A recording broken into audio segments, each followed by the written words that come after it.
Good evening, ladies and gentlemen. My name is Maxine McHugh, and it's my pleasure, on behalf of the Wheeler Centre and the US Studies Centre, to welcome you tonight to hear from the multiple Pulitzer Prize winning author Tom Friedman.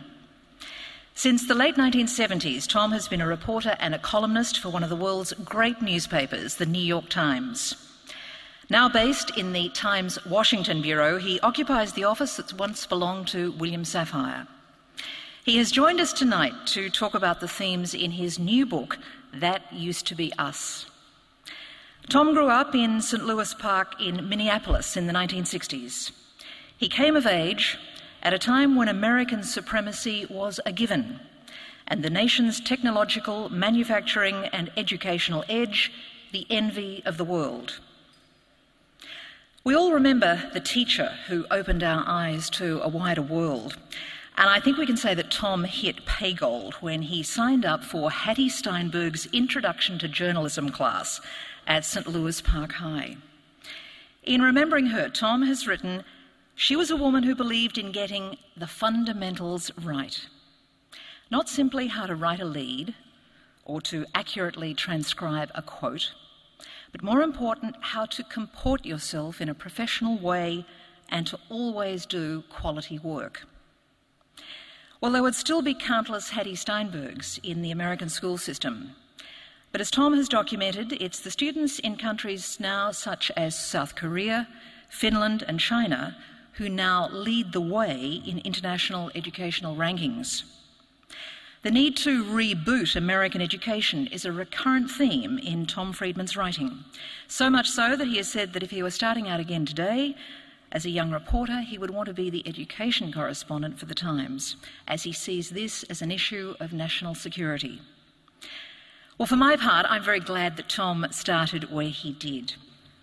After studying Arabic and Middle East history at Brandeis and Oxford, by the 1980s, Tom was covering the bloody tribal conflicts in Lebanon. Dodging bullets and bombs, he would send his copy back to New York via telex. Those were the days when Googling was something that only babies did. Tom Friedman has said that from his very first visit to the Middle East, something about it grabbed his heart and his mind. He poured his deep interest and empathy for the place, its peoples and conflicts into his first award-winning book, From Beirut to Jerusalem.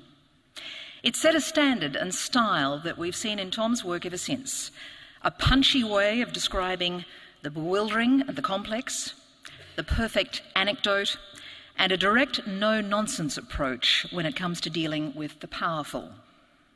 By the 1990s, Tom was writing on broader themes: globalisation, IT, energy policy, and more recently, climate change. Calling himself a frustrated optimist, Tom Friedman has now turned his attention to what ails America and makes a plea for American renewal. Now, this is timely indeed. Consider the most recent images from the United States, the landing of Atlantis at Cape Canaveral. It signals the end of an extraordinary chapter in US space discovery, but with no clarity about what will replace it. Thousands of jobs have been lost, and perhaps fewer American teachers will now be saying to curious 10-year-olds, "You are the next Neil Armstrong." We also see continuing gridlock in Washington as lawmakers can't decide on that most fundamental of national priorities, expenditure and revenues. Now, many of us in Australia, I think it's fair to say, are willing the US to succeed, to get out of its present funk, and particularly for President Obama to give meaning to the promise and hope that he inspired in 2008. So, Tom, we know these are issues that you have thought deeply about. Ladies and gentlemen, please welcome Tom Friedman.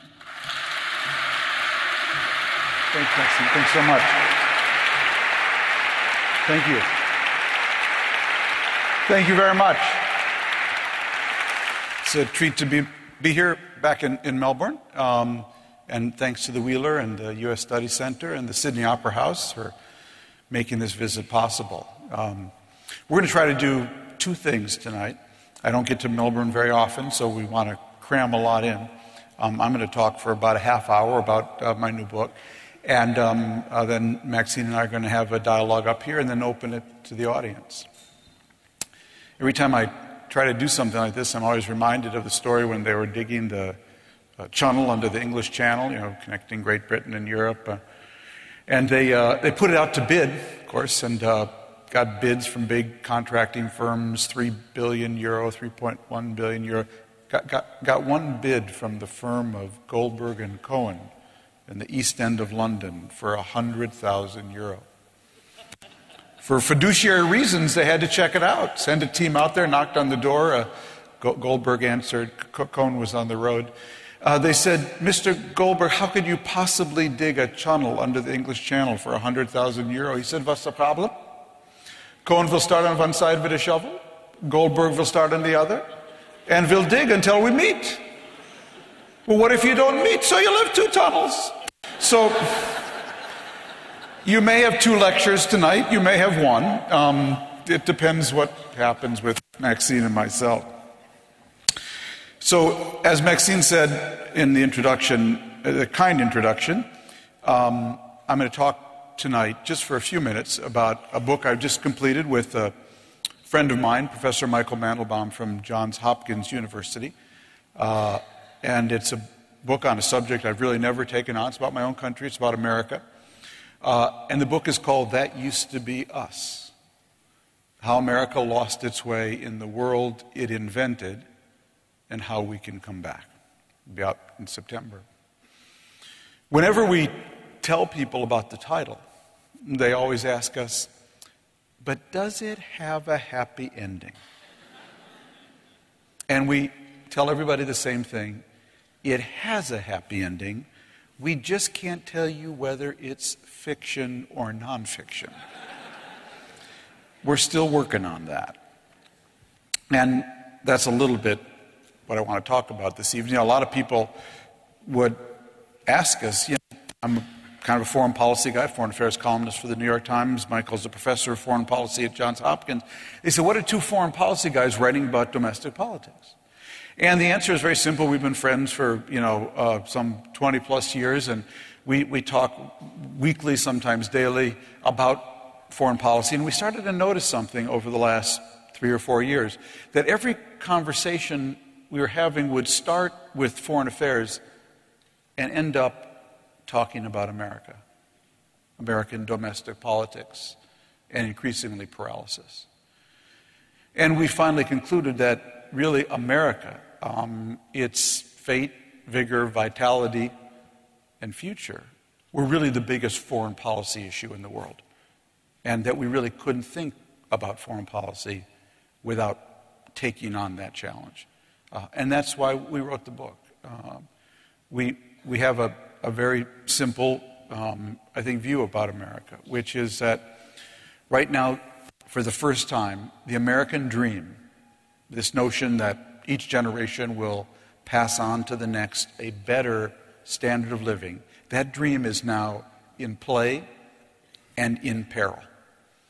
And that dream is so vital to the stability of our country. It's like the Australian dream. It's what allowed us to integrate and hold together this incredible multicultural, multi-ethnic, multi-religious population.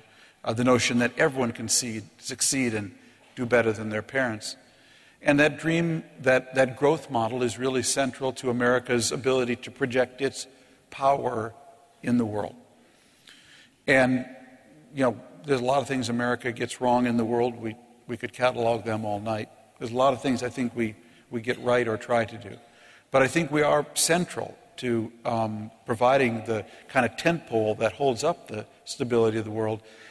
And if that tent pole buckles, that American tent pole, or if it frays or fractures, at least I tell my own kids, you won't just grow up in a different America, you'll grow up in a different world. Because when Britain, basically, when the sun set on British power and empire in the 20th century, there was America there ready to basically pick up its global role. If the sun sets on American power, I'm not really sure who will pick up that role as global stabilizer.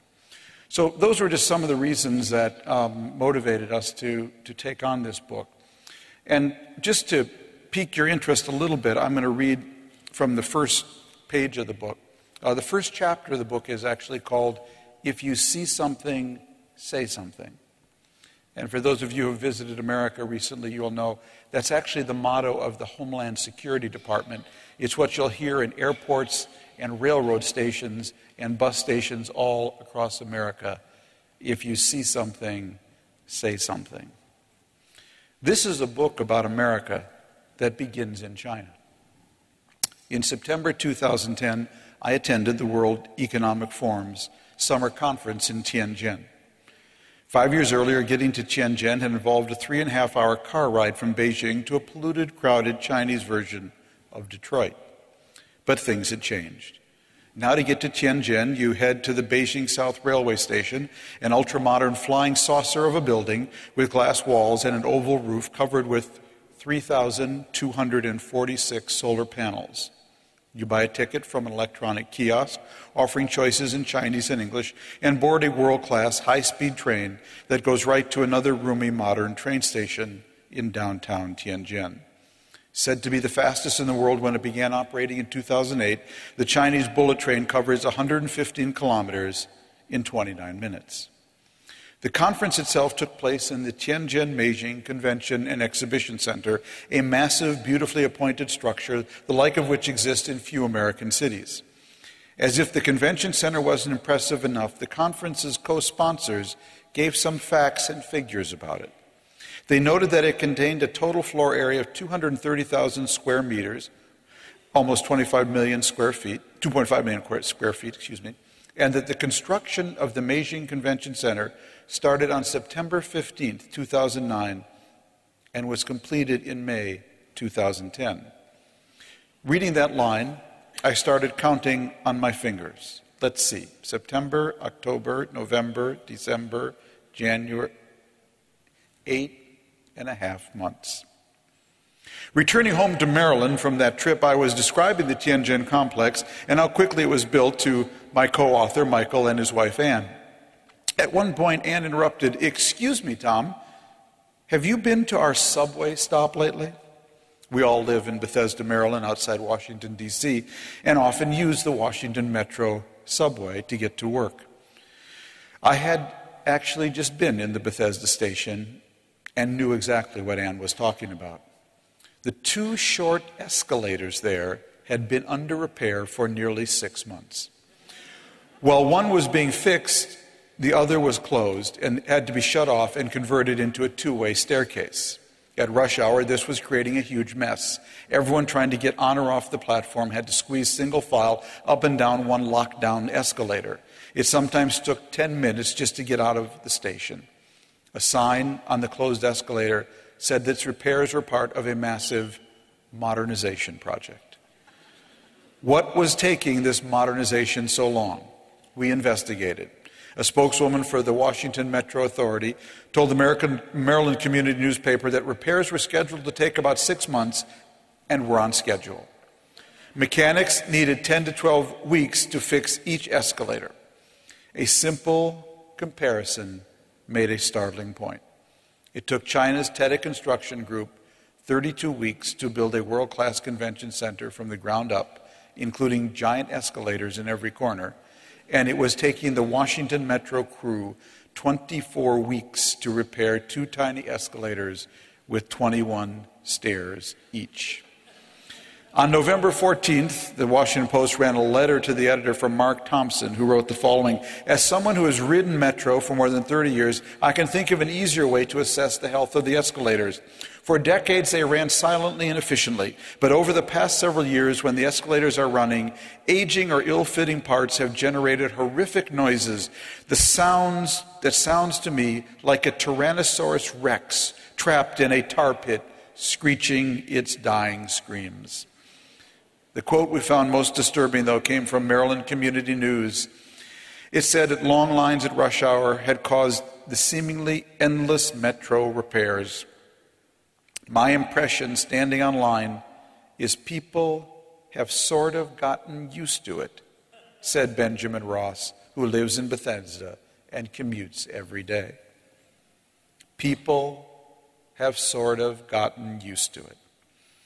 Indeed, that sense of resignation, that sense that, well, this is just how things are in America today, that sense that America's best days are behind it and China's best days are ahead of it, have become the subject of water cooler, dinner party, grocery line, and classroom conversations all across America. So do we buy this idea, increasingly popular in some circles, that Britain owned the 19th century, America dominated the 20th century, and China will inevitably reign supreme in the 21st century? No, we do not. And we have written this book to explain why no American, young or old, should resign himself or herself to that view. The two of us are not pessimists when it comes to America or its future. We are optimists, but we are frustrated. We are frustrated optimists. The title of this chapter, If You See Something, Say Something, is appropriate. This is the mantra that the Department of Homeland Security plays over and over on loudspeakers in airports and railroad stations around the country. Well, we have seen and heard something, and millions of Americans have too. What we have seen is not a suspicious package left under a stairwell. What we have seen is hiding in plain sight. We've seen something that poses a greater threat to our national security and well-being than Al-Qaeda does. We've seen a country with enormous potential falling into the worst sort of decline, a slow decline, just slow enough for us not to drop everything and pull together to fix what needs fixing. This book is our way of saying something about what is wrong, why things have gone wrong, and what we can and must do to make them right. So that's basically how the book begins. Now, we argue that America today faces four great challenges. And I think many in Australia will resonate with these. The first is adapting to the IT revolution. Adapting to the IT revolution. The second is adapting to globalization. The third is managing our whole entitlements, deficit, and debt issue. And the last is energy and climate and the challenges and opportunities they face and pose. I'm not going to talk about all four. I want to focus on the first one, because the first two actually, because they actually merge. That is, the IT revolution and globalization actually merge into one challenge. Because globalization drives more IT revolution drives more globalization, and together they are actually hyper-flattening the world and fundamentally changing the workplace and therefore the demands on education. So let's talk about that just for a few minutes. What's actually going on in the world today? What is the big trend? Well, I would argue it is this flattening phenomenon. I wrote The World is Flat in 2004. That's when I started the book. If you pick up a first edition of that book and look in the index under F, you will notice that Facebook isn't in it. So when I wrote The World is Flat, Facebook didn't exist, Twitter was a sound, the cloud was in the sky, 4G was a parking place, applications were what you sent to college, LinkedIn was a prison, and Skype for most people was a typo. Let me repeat that if you didn't get it. When I declared the world is flat, Facebook didn't exist, Twitter was a sound, the cloud was in the sky, 4G was a parking place, applications were what you sent to college, LinkedIn was a prison, and for most people, Skype was a typo. All of that has happened in 6 years. Now, what that really means is we've gone not from a we've gone to a hyper-connected world. And I can see this in my own work, and you can see it in the biggest foreign policy story this year, the Middle East. What do I mean? When I wrote The World is Flat, I basically said, well, what we've done, we've connected Boston and Bangalore, the outsourcing capital of India. The world is flat. Well, since then, in the last 6 years, we've connected Boston, Bangalore, and Surrey. You say, well, where is Surrey? Surrey's a town 90 miles to the interior with 90,000 people that is now completely integrated, thanks to smartphones and wireless and internet, into the flat world. Or to put it in Middle East terms, I declared in 2004 we'd made Detroit and Damascus next-door neighbors. Well, now we've made Detroit, Damascus, and Dera next-door neighbors. We say, where is Dera? Dera is the dusty Syrian border town on the Syrian-Jordanian border where the Syrian uprising began. Now think about this. There is no BBC, no Australian television, no CNN, no Al Jazeera in Syria since the uprising began. No foreign TV at all.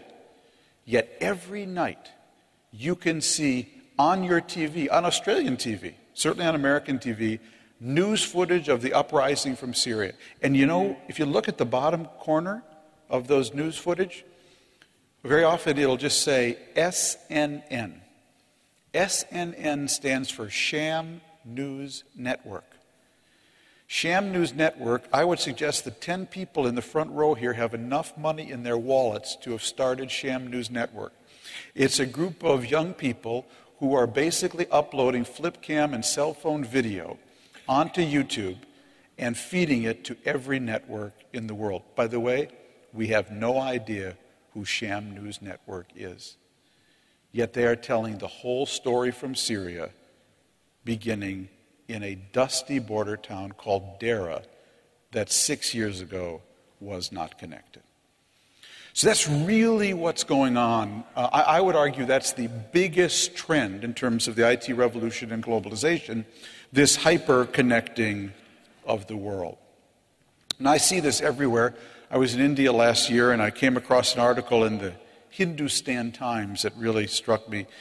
It said the following, that a Nepali telecommunications firm had just started providing third-generation mobile network service, or 3G, at the summit of Mount Everest, the world's tallest mountain. This story noted that this would allow thousands of climbers and trekkers who throng the region every year access to high-speed internet and video calls using their mobile phones. Following up on this story, the BBC observed that this was a far cry from the days in 1953 when Edmund Hillary first climbed Mount Everest and used runners to carry messages from his expedition to the nearest telegraph office. I can already hear the phone calls. Mom, you'll never guess where I'm calling you from. That's the hyper-connecting of the world. But here's how it starts to show up in education. My wife is here, my wife Ann, who grew up in Iowa, and my mother-in-law went to a small college, liberal arts college, great liberal arts college in central Iowa, 1,600 students, called Grinnell College. Very, very well-known and popular school in the Midwest. She later, as an adult, became chairman of the board, my dear mother-in-law. Well, here's a story that appeared in the New York Times a couple months ago. Nearly 1 out of every 10 students who applied to Grinnell College in Iowa this year were from China. Grinnell is a small liberal arts college with 1,600 students. Half of Grinnell's applicants from China had perfect 800 scores on their math SATs. So what does all this mean? Everest, 1 out of 10 students applying to Grinnell with perfect math scores. Dara. Well, what it means is that the world is getting hyper connected, and more employers now have access to high-quality talent, high-quality outsourcing, high-quality automation, high-quality robots. And so, in effect, the whole global curve is rising.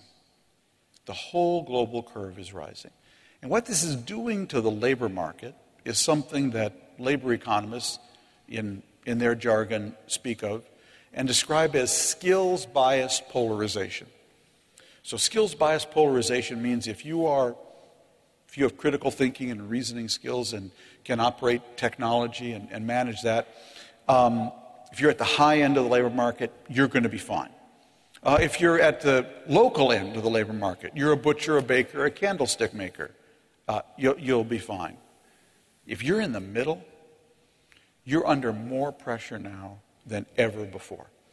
You're under more pressure now because bosses can automate your job more easily, they can outsource your job more easily, they can replace it with robots more easily in this hyper-connected world. So that's kind of the general phenomenon that's going on, that skills-biased polarization has really, gone to a whole new level. So let me share with you what I found to be a very compelling blog post by a boss describing what this new world now looks like to him. His name is John Jawich. He headed a variety of technology companies and startups, including Red Prairie and 5 Qubits. He also teaches an MBA course. And here's how he described what the workplace looks like to him as a boss. I'm in the business of killing jobs. I kill jobs in 3 ways. I kill jobs when I sell. I kill jobs by killing competitors. And I kill jobs by focusing on internal productivity. All of the companies I have been a CEO of, through best-in-practice services and software, kill jobs. They eliminate jobs by automation, outsourcing, and efficiencies of process. The marketing is clear: less workers, more consistent output. I reckon in the last decade I've eliminated over 100,000 jobs in the worldwide economy from the software and services my companies sell. So there, I've said it, I'm a serial job killer.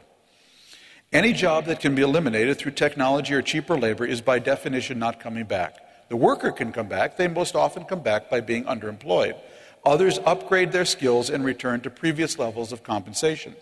But as a whole, the productivity gains over the last 20 years have changed the landscape of what is a sustainable job.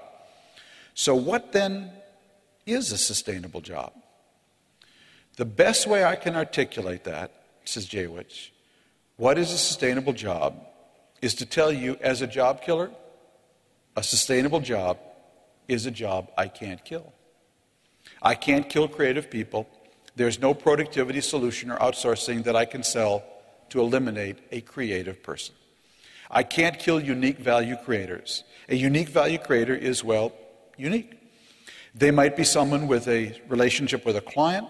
They might be someone who is a great salesman. They might be someone who has spent so much time mastering a market that they are subject matter experts. That's a not untypical employer today, telling you about the job market.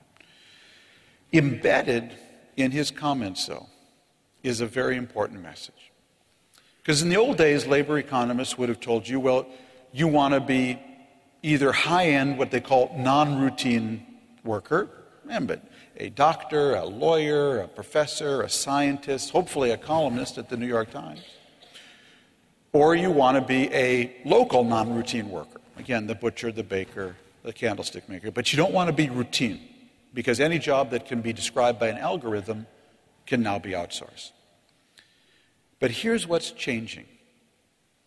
It's not enough anymore to just say, I'm non-routine. I'm a columnist. I'm a lawyer. Non-routine. No, now you have to be creative, non-routine. Just to think you can show up, that's not here anymore. So think about me. I inherited, people look at me and say, very easy for you to say. I inherited James Reston's office at the New York Times, a great columnist and editor from the 60s and 70s. Now, I would suspect that Mr. Reston woke up in the 60s and 70s and came to work asking himself, I wonder what my 7 competitors are going to write today. I wonder what Lippmann is going to write. I wonder what Alsop is going to write. I do the same thing. I come to work and I say, I wonder what my 70 million competitors are going to write today. If I write something from Australia, I know how many Australian bloggers may comment on it, look at it. If I can't add value, if I can't just not be a columnist, if I can't be a creative columnist, if I can't bring something extra to this job anymore, just being a columnist will not cut it anymore. I started to think about this at the height of the subprime mortgage recession in America when my wife and I were having dinner with my wife's best friend whose husband manages a big national law firm based in Washington, D.C. And I said to him, Jeff, what does the subprime crisis mean for your law firm?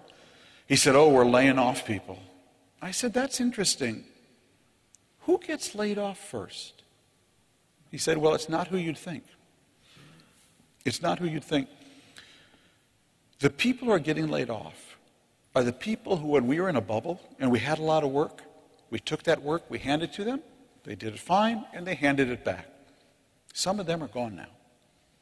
The ones who are staying are those who came to me and said, you know, Jeff, we could do this old work in a new way. Or we could do new work in a new way. And there's an important message in that bottle. Because what we did when we did this book is we actually just went around to employers and asked them, what are you looking for in employees today? Went to high-end white-collar, Jeff, the lawyer. Went to low-end white-collar, an outsourcing firm. Went to blue-collar, DuPont. And we went to green-collar, the biggest employer in America, the U.S. Army. And you know what was interesting? They all said the same thing. We're looking for people who have critical reasoning and critical thinking skills in order to get an interview. Yeah, all that stuff, that non-routine stuff, that's now table stakes. What employers are actually looking for now is not only people who can do those non-routine tasks, but people who can invent, adapt, and reinvent the job. Because in a world this hyper-connected, jobs are changing so fast, and businesses are changing so fast, that they not only want people who can do the job, they want people who can adapt, invent, and reinvent the job. One of my favorite interviews was with Martin Dempsey, who was then the general running the U.S. Army Education Corps. You may have read, he's since been actually promoted to chairman of the Joint Chiefs of Staff, our highest military office. But what's more important about Martin Dempsey is Martin Dempsey was the U.S. commander who took Baghdad from Saddam Hussein in 2003 with the 1st Armored Division. Some 5 years later, he found himself as our CENTCOM, acting CENTCOM commander, our overall Middle East commander, and he was visiting a forward base in Afghanistan, in the Hindu Kush, run by a captain. And General Dempsey told us that when he sat down with that captain, he realized that that captain in that forward base had access to more intelligence and more firepower than he, Martin Dempsey, had when he took Baghdad from Saddam Hussein 5 years earlier. Therefore, how we educate and train that officer and what we demand of him or her is going way, way up. The curve has moved way, way up. So what it means for the education and the challenge we face today is we have a twofold challenge. We've got to lift the bottom to the average, take those living in disadvantaged neighborhoods and communities and lift them to the average. But at the same time, we have got to raise our average so much higher. So one is about more education to bring people to the average, but one is about better education. Education that stimulates, nurtures, and inspires people to not just to be a routine, non-routine worker, but a creative, non-routine worker. At every level, that's really where education is going to have to go. We can talk about a little about that more in detail. But the way we put it in the book, and we have a whole chapter on this, and the chapter is simply called Average is Over. Average is officially over when the global curve moves up like this. Woody Allen's dictum that 90% of life is showing up is no longer true. Just showing up for work will not cut it anymore. Just being average won't cut it anymore. America's economic future will increasingly depend on how well we are able to get our whole country to resemble Garrison Keillor's fictional Lake Wobegon, where all the women are strong, all the men are good-looking, and all the children are above average. Average really is over. In a world where so many machines and available foreign workers can do average or better, the curve everyone is being graded on is now much higher. What was average work will not return average wages, let alone above average. The old saying that if all you ever do is all you've ever done, all you'll ever get is all you ever got, is also no longer applicable. Now, if all you ever do is all you've ever done, most likely all you'll ever get is less than you've ever got, given the hyper-connecting of the world. And so what it means is everyone, me, you, has got to find their extra. Now, everyone's extra is going to be different. For me, hope it'll be writing a better column. For someone else, it will be maybe inventing some software. For someone working in a nursing home, it may be engaging with elderly people in a way that truly brightens their day. How many of us who have an elderly parent or relative in a nursing home, and you come there and you find there's that one worker who really does put a smile on mom or dad's face every day? How much is that worth? How often would we pull aside the manager and say, you know what, Sue, I want Sue to work with Dad every day, and I'll pay a little extra for that.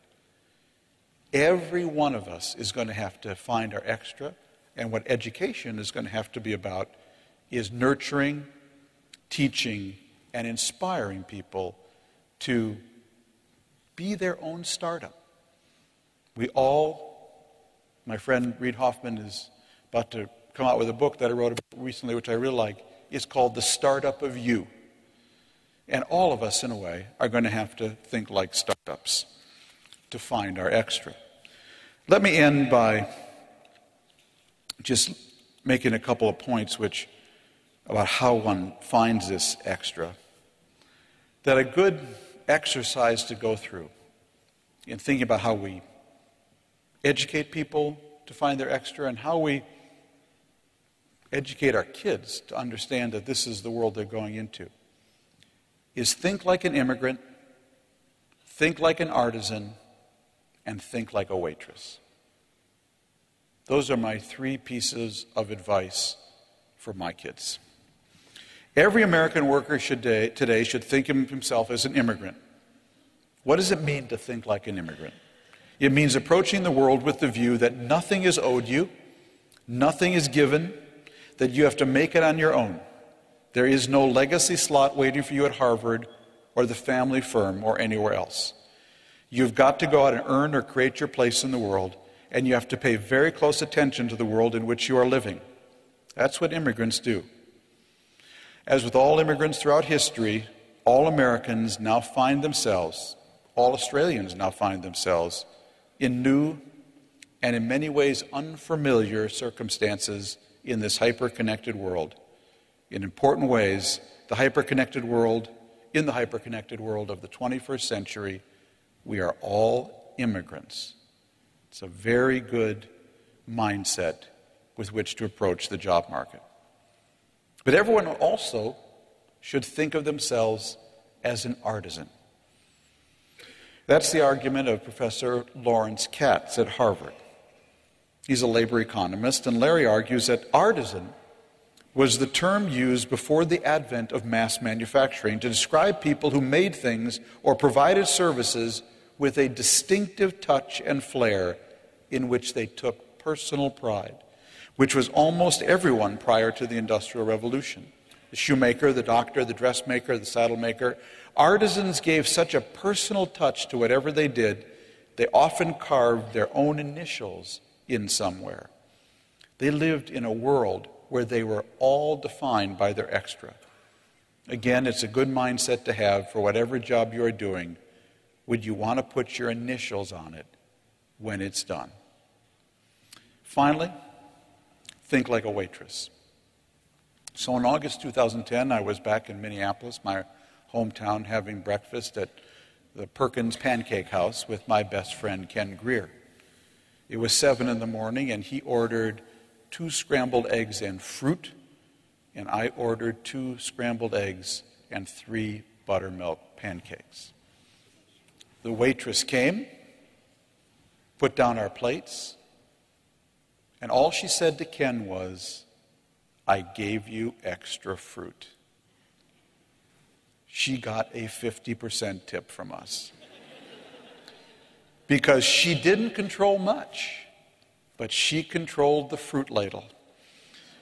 That was her extra. So whether you're the waitress or the artisan or the new immigrant, all of us have got to think about what is the extra we can bring to what we do.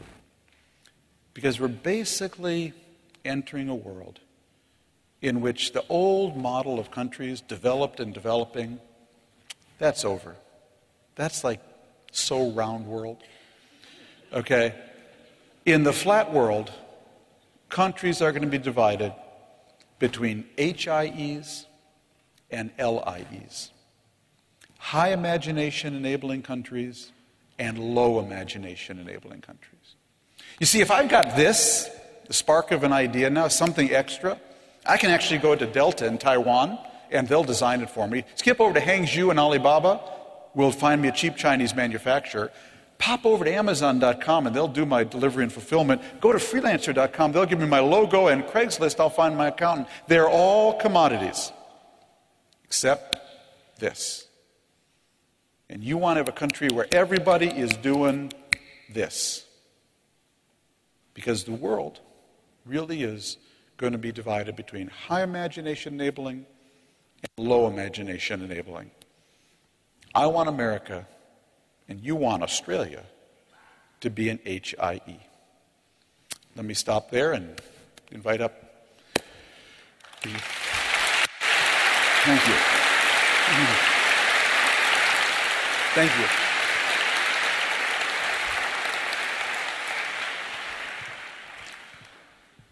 If that doesn't scare the bejesus out of them, I don't know what will, Max. Tom, I can't help but think that you look pretty fit for that high-carb breakfast. Tom, you started by saying that the American dream is in play, in peril. Do you think, though they may not articulate it that way, that is increasingly how many Americans are feeling? I do. I think that it's part of the underlying anxiety coursing through the society. And, you know, a lot of the obsession with China today, that kind of water cooler obsession that I talked about, really comes from the fact, it really isn't about China. It comes from the fact that we see in them what we used to see in ourselves. Come together, get it done, can do. You know, all the challenges that I talked about, Maxine, entitlements, energy and climate, education. These are all challenges today that can only be addressed effectively by collective action. And if there's one thing that we fear we have lost in America today, and Lord knows you can see it on display in Washington, D.C. as we speak, is that ability to act collectively. And so that's, I think, really concerning people right now. And that fear that the American dream, that my generation, the baby boomer generation, will be the generation that presides over the end of the American dream, I think is a real fear. And yet you will recall America has been there before. I mean, in the late 80s, there was the paranoia about Japanese managerialism, Japanese manufacturing superiority, and lots of talk about the end of Pax Americana, and look what happened in the 90s. Why is this period... Why is this period different from all other periods? Some people got the joke. It's very simple. Japan threatened one American town and 2 American industries. The town it threatened was Detroit, and the industries it threatened were consumer electronics and cars. China China as a proxy for globalization threatens every American town and every American industry. This is not the 1980s. Now, I will tell you, though, Maxine, that our book really is not about China. As you know, you've seen the figures just in that introduction. Because I am not of the view, well, Britain owned the 19th century, America owned the 20th century, China will inevitably dominate the 21st century. I am not of that view. I don't think America or Australia or anybody else is going to automatically dominate the 21st century. We've got to earn it. We've got to work for it. But I'm not ready to cede the 21st century to anybody yet. And my grandmother in Minnesota, Grandma Friedman, she used to have a saying. She used to sit in her rocking chair in the cold Minnesota winter, and Grandma Friedman used to say to me, Tommy, never cede a century to a country that censors Google. She didn't say that. Really, I swear to you. She didn't say I swear to you, Grandma Friedman used to say that. Never cede a century to a country that censors Google. And the reason why goes back to HIEs and LIEs. See, censoring Google is a proxy for this. It's a proxy for limiting people's imagination. Well, I'll tell you what I heard tonight, and it wasn't from Grandma.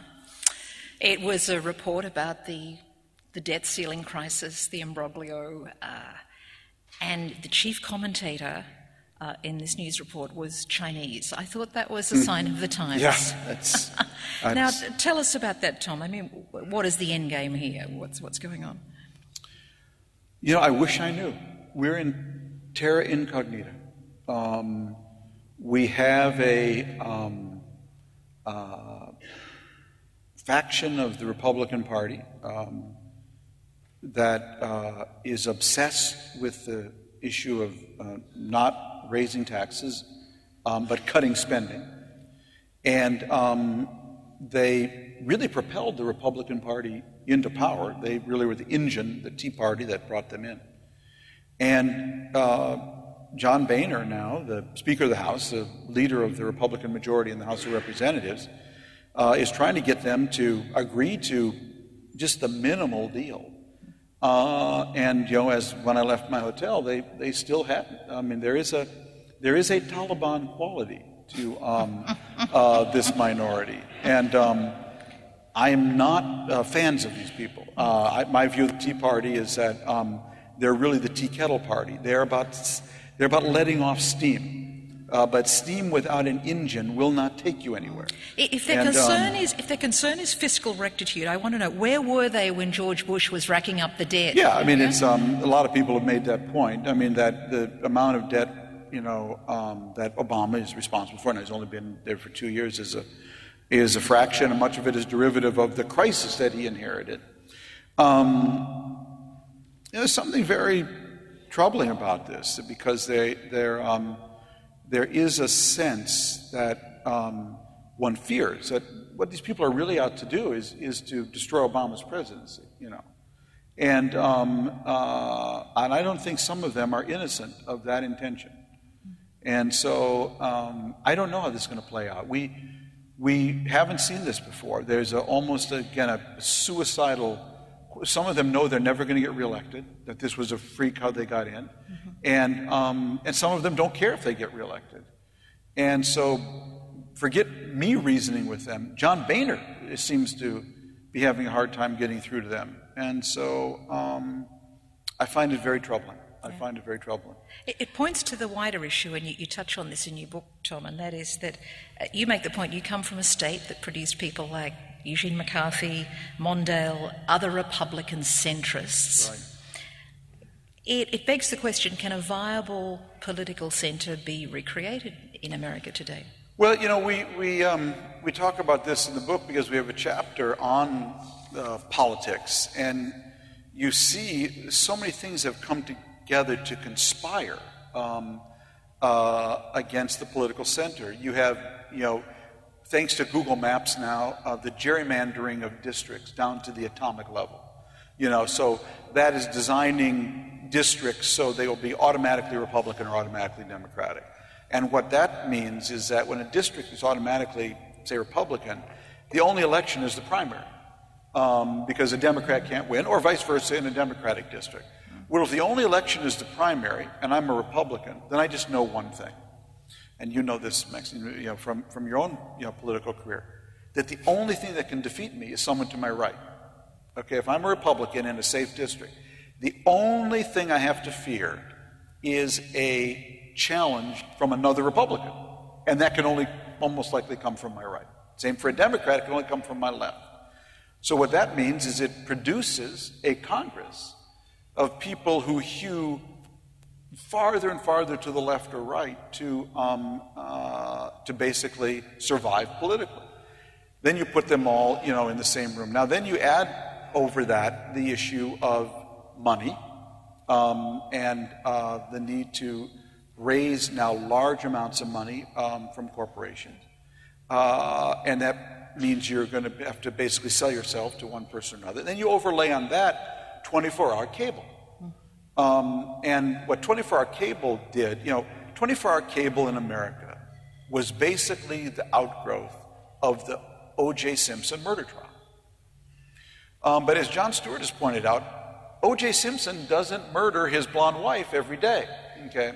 And so because of that, somebody else has to fill those 24 hours.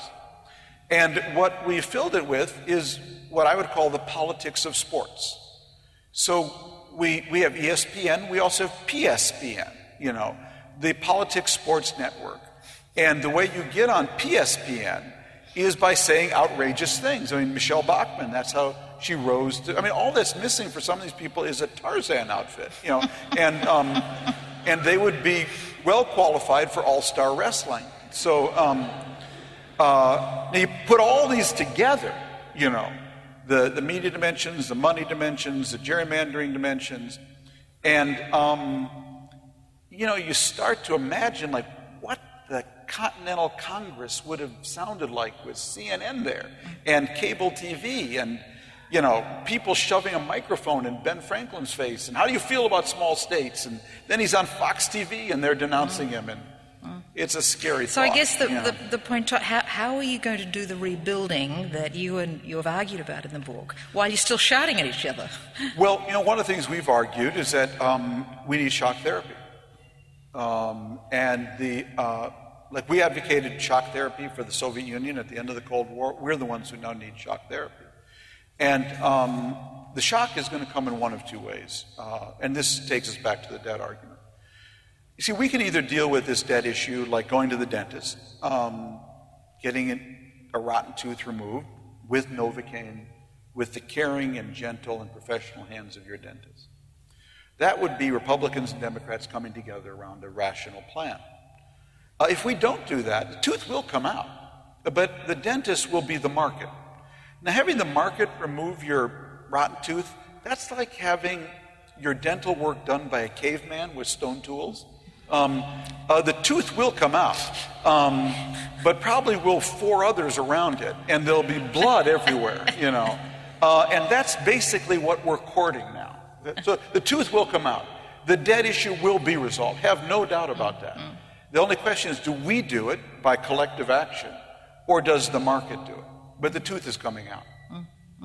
I want to come to your points about work and education, but of course you talk and you make a plea really for America to reconnect with the greatness of its past, with the nation building that's produced the America of today through public-private partnerships, and you give many examples of that. I guess the question has to be, who are the political figures in the landscape today who will argue that case? Well, I really think, to just bring the audience in on this argument of the book is that, we argue actually that in America we had a formula for success. We actually have, it's against the law to say this in America, but we actually have industrial policy in America. We didn't call it industrial policy.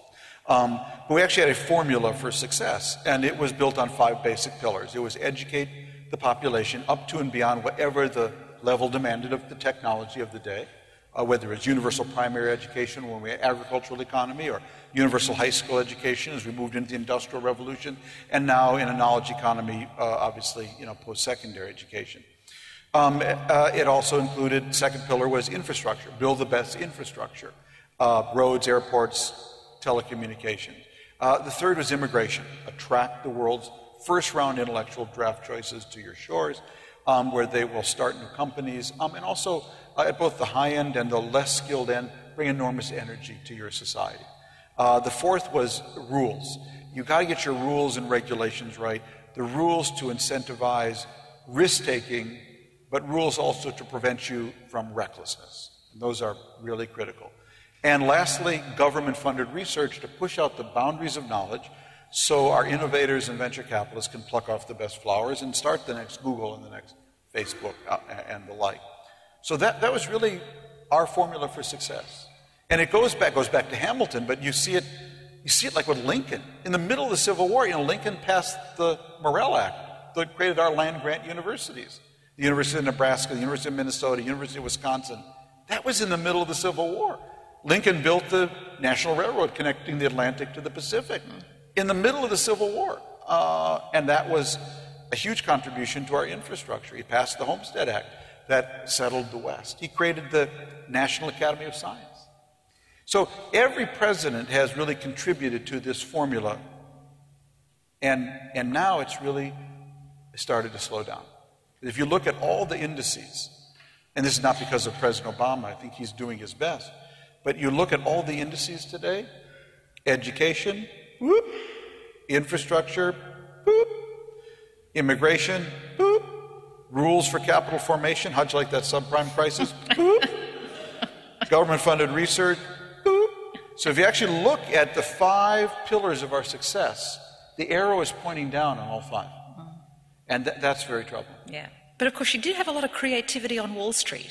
It's just that it was... We sure do. Kind of wealth-destroying, not right. wealth-creating. Yeah. Well, I love Jagdish Bhagwati, economist at Columbia, I thought said it best, that we basically went from this Schumpeterian world where the financial system was supposed to finance creative destruction to where the financial system, Wall Street, started financing destructive creation. And that's really what happened. And so you had all these rocket scientists from MIT and Stanford, ending up on Wall Street, not ending up, starting the next Google. And they eventually, pushed out the boundaries of risk-taking to levels where the people running their companies did not know what they were doing. And we know how the story ended. Yeah. Your point about creativity is fascinating because we're doing a lot of rethinking about our education system in this country. We're hanging in there in the top 10, but we've got nothing to be complacent about because we have a big equity gap as well. But when we look at a country, say, like South Korea, they're completely reframing their education around 3 things: collaboration, character, and creativity. But to come back to where your countrymen are, Tom, 9% plus unemployment. I imagine if you started talking about finding your inner creator to an unemployed person, they'd want to punch you. Yeah. Haven't tried that, but so there's a lot of questions embedded there. One of the things that when you tell the story of South Korea, this is what I find so disturbing about the current debt debate, which is that South Korea is doing the logical thing. It's starting its day by saying, "What world are we in?" Oh, we're in that world. We're in the hyper-connected world. Well, that means we need to educate around these values that you've articulated. Well, if we need to educate around these values, then what do we need to do in our schools? And what do we need to do, with our textbooks? And what do we need to do in any number of things in order to thrive? That's not the discussion we're having. We're having a discussion that says, I want to cut $1 trillion. I see you $1 trillion, I raise you $1 trillion. I see your $1 trillion, raise you $1 trillion, and call you $1 trillion. Without anybody saying, time out, excuse me, what world are we in? What are you cutting? You can grow without a plan. But if you try to cut without a plan, you could hit an artery. You could hit a bone. And so that's what I find so terrifying about the discussion and the Tea Party. It's just cut. And we do have to cut. But let's do it on the basis of a plan that starts with what world are we in. One of my favorite quotes in this book is from a Singaporean economist who said to me, we in Singapore, we live in a thatched hut with no doors and no windows. We feel every change of breeze. and every change of temperature, and we have to adjust. You Americans live in a brick house with central heating. You feel nothing. Okay. But the bricks are cracking, and so are the windows, and the wind and the temperature are breaking in. Tom, thank you. I think we might come out to the audience. We've got 10 minutes or so let's have those lights up. We've got microphones in the middle of the room there. Thank you for a very elucidating talk about America. I just wanted to switch to American foreign policy. Please. And it's been called the Summer of the Arab body. And I wanted to know what your thoughts are now that we're in the winter of the Arab, where we're going in Syria, Libya, and other countries. Well, it's a good question. Thank you for asking it. Next question. No, I'd be happy to answer your question. So I was actually working on my book. I was on leave went on leave in January, and I went out to actually Singapore to study their school system. I went to the Davos thing to interview a bunch of people, and while I was in Davos, the Egyptian revolution really started to gain momentum. Tunisia had already ousted Ben Ali, and my lovely wife, who's here, called me and said, "Honey, they're playing your song. You have my permission to go." So I turned around in Davos, actually went to Israel, West Bank, Jordan, and then Egypt, and I was in Egypt for the revolution in Tahrir Square. And it was a privilege to be there. It was really, I will tell you, the most fascinating story I've ever covered. And the reason it was so fascinating, I'm going to start with Tahrir. I'm going to give you a long answer because it takes a little explaining. The reason it was so fascinating is because it was so apolitical. It was actually so human. People ask me, what it was about. I would tell you the Egyptian revolution, and I think it applies to all of them, was about three things. First and foremost, it was about dignity. The number of Egyptians who said to me in Tahrir Square, I was ashamed to show my passport. They knew how far behind they were. They knew that the world was leaving them behind, and they were ashamed. And this was first and foremost about dignity. Second, it was about justice. These people live in deeply unjust societies. So the first things the Egyptians did was burn down the police stations, the symbol of injustice, and the National Party building. And lastly, it was about democracy, freedom, but very broadly construed. Freedom to run my life, to make my choices, to not be infantilized by a leader who thinks he can pass on this country to his son like we're a bunch of chickens who can be passed on by some farmer to his kids. So it was about all those things. But lastly, when I got to Tahrir Square, it was a few days after the attempt at a counter-revolution by the security forces there, where they were riding camels and horses. I'm sure you saw the pictures. And people don't realize they killed about 800 Egyptian kids that day. And when I got to the square, there were little pictures around the square of young people who were killed. And the next day there were bigger pictures. And the next day they were wall-sized pictures of the martyrs. And I saw that and I thought, wow, I've never seen that before in the Arab world. Martyrs for democracy. Oh, I've seen martyrs against Israel, martyrs against America, martyrs for Islam, but martyrs for democracy. Wow, that was a new one. Now you put a revolution that's about dignity, justice, and freedom. Wrap it in a myth narrative. Every revolution needs that kind of myth narrative. And remember, those kids, they lost more people fighting for democracy in Tahrir Square in a week than the Egyptian army has lost defending Egypt in 27 years. You wrap all that together and you put it in Egypt. And remember, Egypt is not Las Vegas. What happens in Egypt does not stay in Egypt. Okay. You put it in the heart of the Arab world, And I said at the time, and I still believe it, it's going to go everywhere. Every one of these Arab leaders is dead man walking. Because every Arab identifies with and resonates with that aspiration for dignity, justice, and freedom. I said that then, I believe it now. Now, the one cautionary thing I would say is this. People ask me, what did you see in Tahrir Square? I said, I saw a tiger that was living in a 5x8 cage get released. And I'm going to tell you three things about this tiger. First, tiger is not going back in the cage. Second, do not try to ride tiger. Okay? Tiger rides only for Egypt. Do not try to ride tiger for Iran, for the Muslim Brotherhood, for Israel, for America. Tiger rides only for Egypt. And lastly, tiger only eats beef. Tiger has been fed an unremitting diet of every lie in the Arabic language for 50 years. Dog food, cat food. Tiger only eats beef.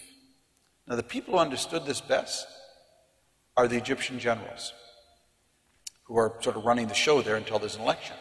Because their attitude was basically, nice tiger, good tiger. Tiger want parliament? Tiger get parliament. Tiger want constitution? Tiger get constitution. Tiger just don't eat generals the way Tiger ate President Mubarak. Okay. So that's what's going on there. Now, you mentioned, and we really do have to have a moratorium on uses of Arab seasons, spring, coming into winter, coming into fall. I would argue that the much better way to think about this is not the Arab Spring, but the Arab awakening. This is a society and a people who have been living powerless and voiceless for many years. They are now awakening. This is going to take at least a decade or two to sort itself out. We will go through the whole cycle of spring, fall, winter, and summer 15 times before this is done. But I remain optimistic by the fact that it has been incredibly peaceful. It is youth-led, and you can write this down and hold me to it. I do not believe this is going to be taken over by Muslim Brotherhood. I believe the Muslim Brotherhoods will have a say, as they should, in the future of these societies. But I am deeply confident that the Arab people did not mount these revolutions to replace one tyranny with another. The only thing I can tell you is this: as far as the Arab world is concerned, stability has left the building. And we have a question in the middle there. Hi, sticking to the topic of the Middle East and American Where are you? Right up in the, the balcony sure. there. Sticking to the topic Please. of the Middle East and American foreign policy, I suppose very quite into his term as president, Obama recently spoke about his vision for, the classic conflict of the Middle East, and that is the Palestinian-Israeli conflict. And there he spoke about a two-state solution and a future Palestine. His vision was followed very quickly by a visit to the States by the Israeli Prime Minister Netanyahu, who addressed Congress. And his address to Congress was basically a rejection of Obama's policy, and he got 22 standing ovations as he did that. To what extent does American foreign policy let down America these days? Is it really serving the interests of America as a nation? That's the question. Yeah, that's certainly, Obama got 22 standing ovations, which only proves to you, in the U.S. Congress, you can read the phone book and get any kind of ovation there. So, with a strong enough, lobbying background. Look, I'll be really honest with you. It's very sad to me at the time that the Arab world is going through this revolution, that Israel has really one of the most unimaginative, ingrown, inbred governments it's ever had in its history. And one of the things about dealing with the Middle East from an American point of view is that if you want to be a peacemaker in the Middle East, you got to be willing to risk political capital, and otherwise just don't come. Got to be able to take on the Israel lobby and certain conservative Jewish voices that are going to really oppose you on anything you do. And I just don't see Obama and Hillary doing that. I mean, Hillary and Clinton announced, demanded a freeze on settlements. And then we said, well, not exactly freezing, but very low temperatures, and sort of went on and on, from there. And so my view, I'll tell you quite honestly where I'm kind of at on this. I really, we're just going to have to let this play out in this sense. When does the Middle East, I say this speaking as an American, when does the Middle East really put a smile on your face? So if I ask myself, as an American, someone who follows this issue, when does the Middle East put a smile on my face? Well, the Middle East put a smile on my face when Sadat went to Jerusalem. That really made me smile. Oslo, when Israelis and Palestinians worked out a peace agreement in Oslo. The Arab awakening in Anbar province in Iraq, which turned the tide of the war there against Al-Qaeda in Mesopotamia and the rise of the whole Sunni uprising. The Cedar Revolution in Lebanon really put a smile on my face. The Green Revolution in Iran made me smile for days. The Arab Spring in Tunisia and Cairo and Syria and Libya all put a smile on my face. You know what they all have in common? We had nothing to do with any of them. In fact, you know what they all have in common? Most of them, we didn't even know they were coming, okay? And so there's a message in that bottle, which is that, we cannot want it more than they do, and if they want it, it is really self-sustaining. I know what I believe, I think is in Israel's interest if it wants to survive and thrive, as I certainly want it to as a Jewish democracy. It would be to get out of the West Bank, as fast as it could, under the most secure conditions possible. That's always been my view. It remains my view today. But the political facts are we are not going to force Israel to do that. That will only come when it, I think, comes up from the Israeli people. I hope that comes up from the Israeli people under conditions of peace and not under the pressure of a third intifada. But I can't tell you which will be the case. Thanks for your question. Thank you. To take up what you said at the beginning of your talk, the comparison between China as you saw it and America as it is now, what would you say? And the other thing I'd like to try and get to at the end of the talk is some sort of view of the future that gives us some hope that the world generally may survive at least. But is perhaps, what would you think of the idea that the big difference now is that China is doing something that America never did, that is progress through state-sponsored capitalism, or it is the ability of the Chinese state to create, that has the capital to create these great works. Could that perhaps be the lesson that America may be forced to learn because China's got so much more money now than America? Sure. Lot of questions there. No, important ones. As far as optimism, I do a lot of drugs, and that's what keeps me up. It keeps me high. It's that's just a joke. Don't tweet that. Okay. I'll tell you what keeps me optimistic about America, and it relates to your China question. And it's the third to last chapter of the book. We kind of go through this whole analysis, and we come back and say, Well, we said we were frustrated optimists. We get your frustration, but where from comes your optimism?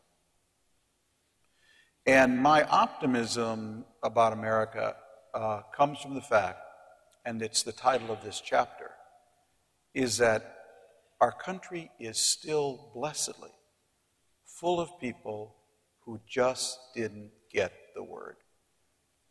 They didn't get the word that we're down and out. They didn't get the word that we're in a slow decline. They didn't get the word that China's rising and we're falling. They just didn't get the word. And so they go out and start things and invent things and create things. Some are NGOs and some are companies and some are one person, one woman, one man startups. And so if you really want to be an optimist about America, I always tell people, stand on your head. Because the country looks so much better from the bottom up, okay?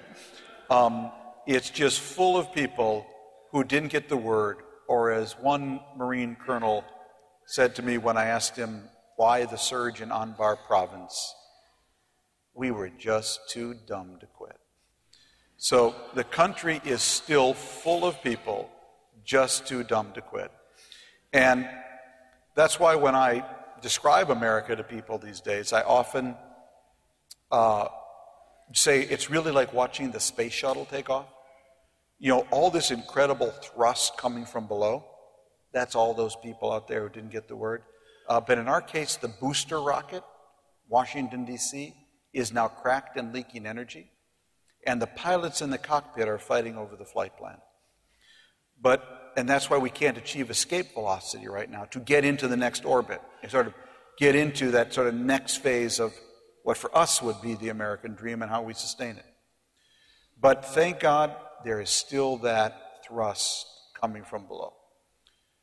Now, you know, the big story you pick up every day in America, you pick up the paper, it's another story about Chinese hacking. You know, Chinese hacking Citibank, Chinese hacking Google, Chinese, doing this. And I'm sure we're probably doing the same thing to them, but not at the industrial level, okay?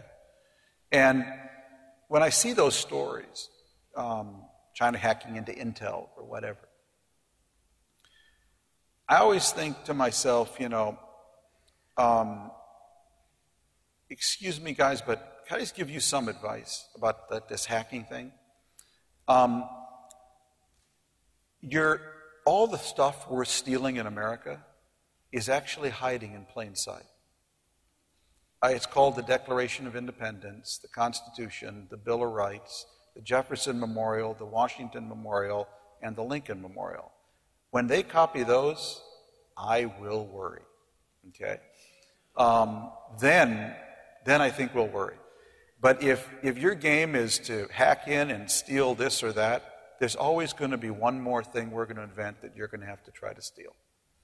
So, I truly wish China well. Its fate and future really will affect us all. It'll affect the cost of the clothes we wear, to the value of our currency, to the quality of the air we breathe. I truly wish them well. But the whole theme of our book is that the sources of our success are in us. They are in our history. The history books we need to read are our own. And the country we need to rediscover is America. Thank you very much. Thank you, Tom. Thank you. Thank you. Thank you.